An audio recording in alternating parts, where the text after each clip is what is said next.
చైతన్యరథం ప్రేక్షకులకు స్వాగతం, నమస్కారం. లిక్కర్ కుంభకోణం, ఇంకో పక్క మైనింగ్ కుంభకోణం. మైనింగ్ కుంభకోణంలో క్వాజ్ ఎలా దోసుకున్నాడో చూసాం.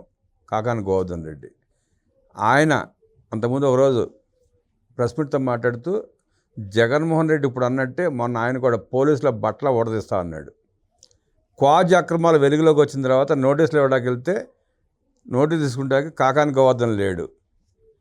3 సార్లు నోటీసులు ఇవ్వకపోతే 3 సార్లు తప్పించుకుని కోర్టు చుట్టూ తిరుగుతున్నాడు యాంటిసిపేటెడ్ బెయిల్ కోసం. ఆ బెయిల్ వచ్చే పరిస్థితి లేదు, కోర్టు కూడా విచారణ ఎదుర్కోవాల్సిందని చెప్పి సీరియస్గా చెప్పిన పిదప మనిషి అండర్ గ్రౌండ్ అయిపోయాడు. బట్టలు ఊడదీస్తానన్న కాకాని గోవర్ధన్ రెడ్డి బట్టలు ఉన్నాయో లేవో తెలియకుండా పారిపోయాడు. ఇప్పుడు లుకౌట్ నోటీస్ కూడా జారీ చేశారు. ఇంకో పక్కన లిక్కర్ స్కామ్లో కసిరెడ్డి రాజశేఖర రెడ్డి 3 సార్లు నోటీస్ ఇచ్చినా విచారణకు రాలేదు. హైకోర్టు విచారణ ఎదుర్కోవాల్సిందే, విచారణ సహకరించమని చెప్పినా నేను రానని చెప్పి ఆయన ఎక్కడ పారిపోయాడో తెలియదు.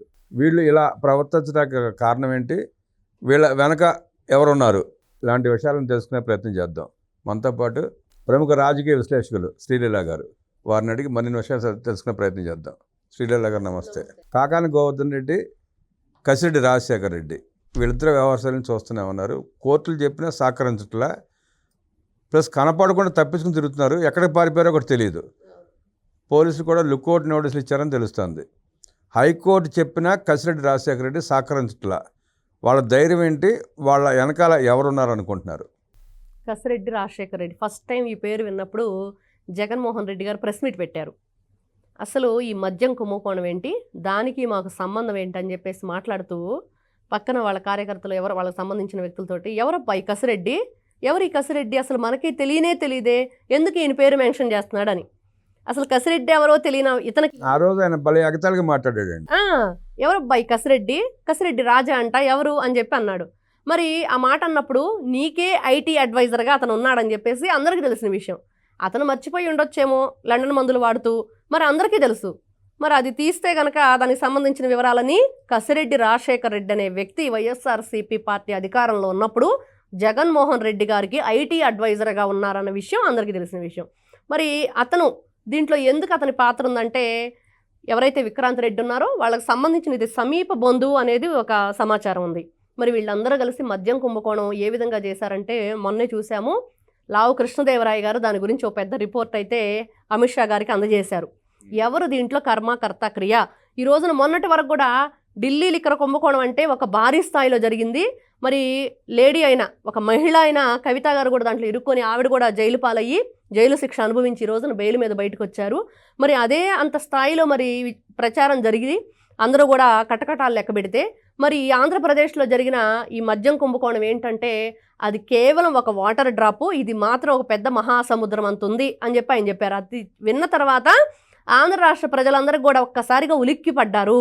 అంతే కదండి, అదే 100 కోట్ల రూపాయల స్కాము, ఇదే 1,00,000 కోట్ల రూపాయల పై స్కామ్. అవునండి. అందులోనూ గతంలో పురంధరేశ్వరి గారు కూడా దీని గురించి చాలా మాట్లాడారు. ఆ రోజు మద్యం షాపులకు వెళ్ళటం, అక్కడ బాటిల్ పగలగొట్టేసి మీరు ఎందుకు ఈ విధంగా ఎన్ని లీటర్ల మద్యం మీరు సప్లై చేస్తున్నారు, ఏ రూపంలో వెళ్తుంది, ఇది ఎవరెవరికి సప్లై చేస్తున్నారు, మరి డబ్బులు ఈ రోజున అమ్మకం ఎంత జరిగింది, క్యాష్ ఎంత వచ్చింది, మరి మీరు స్కాన్ యూపీఐ ఐడి ద్వారా ఎంత తీసుకుంటున్నారంటే ఎవ్వరు కూడా అక్కడ మాట్లాడలేని పరిస్థితి.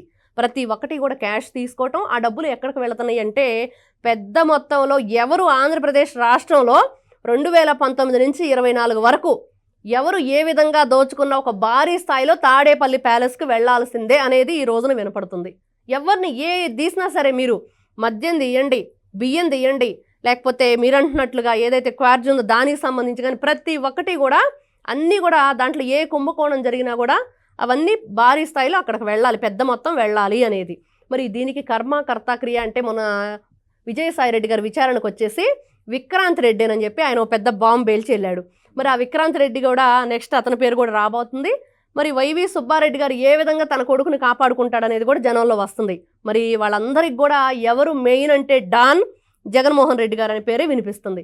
మరి ఎందుకు వాళ్ళు ఏమన్నా మంచి లిక్కర్ అమ్మారంటే అది లేదు, దాన్ని కల్తీ చేసేసి ఎంతమంది ప్రాణాలతో చెలగాటాలాడారు వీళ్ళు, ఎంతమంది ప్రాణాలు కోల్పోయారు, ఎంతమంది అనారోగ్యం పాలై ఈ రోజున ఇబ్బంది పడుతున్నారంటే నిజంగా లావు కృష్ణదేవరాయ, మళ్ళీ ఇది ఒక కొత్త మాట కూడా వస్తుందండి, ఇప్పుడు లావు కృష్ణదేవరాయ గారు పోరాడినట్లే గతంలో గల్లా జయదేవ్ గారు కూడా పోరాడారు.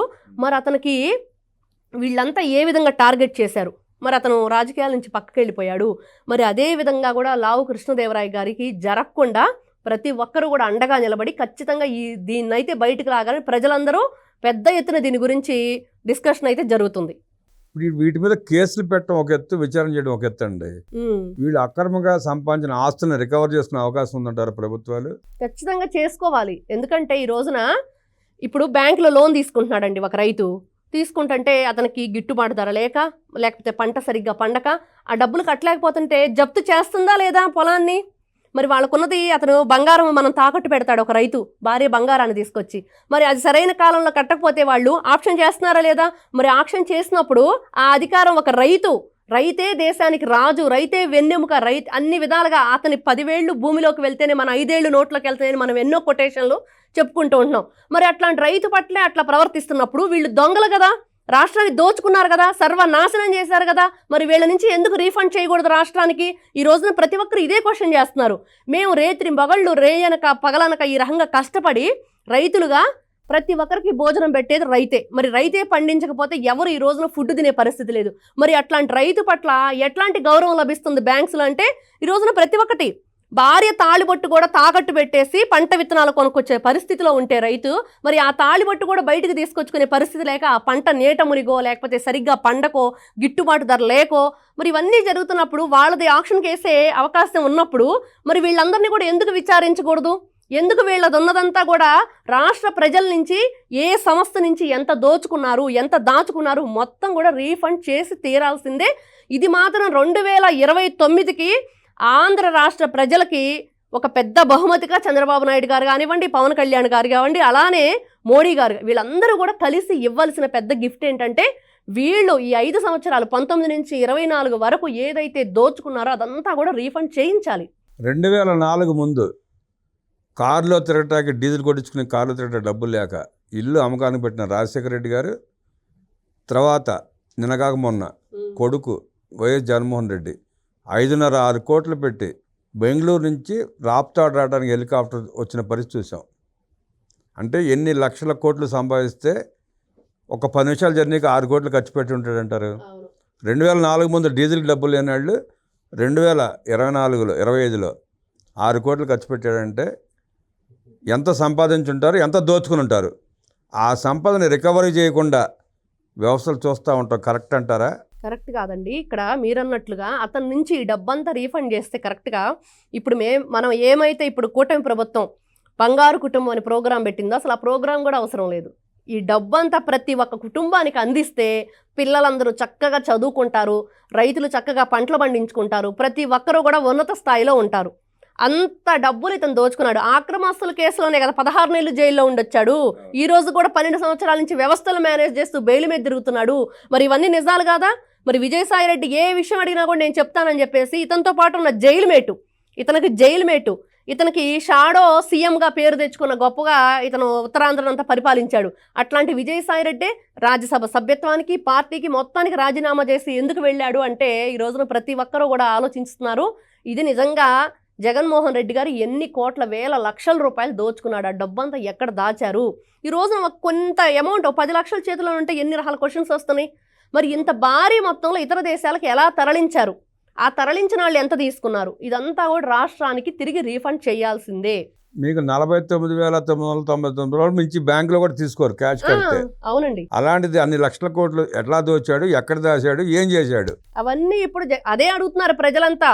ఈ రోజున మేము కేవలం బ్యాంకులో తాకట్టు పెట్టుకున్న తాళిబొట్టునే తీసుకోలేని పరిస్థితిలో ఉంటే లక్షల కోట్ల రూపాయలు ఈ విధంగా దాచేసి అతనే కాదు అతని మంత్రివర్గం కూడా ఆ రోజున అంతే చేశారు.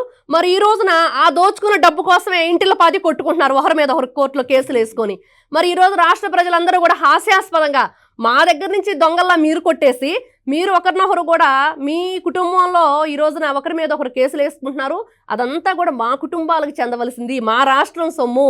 కాబట్టి అతనికి ఏదైతే బెయిల్ ఉందో ఆ బెయిల్ని రద్దు చేసి అతని మీద వెంటనే విచారణ జరిపించాలి అనేది ఈ రోజున ఆంధ్ర రాష్ట్ర ప్రజలందరూ కోరుకునేది. జగన్ రెడ్డికి ఇచ్చిన బెయిల్ని రద్దు చేసుకుని ముందు విచారణ తర్వాత ముందు ఆయన సంపాదించిన అక్రమ ఆస్తుల్ని ఖజానాకి జమ చేయాలని చెప్పి కోరుకుంటున్న శ్రీలీల గారికి ధన్యవాదాలు చెప్తూ నమస్కారం.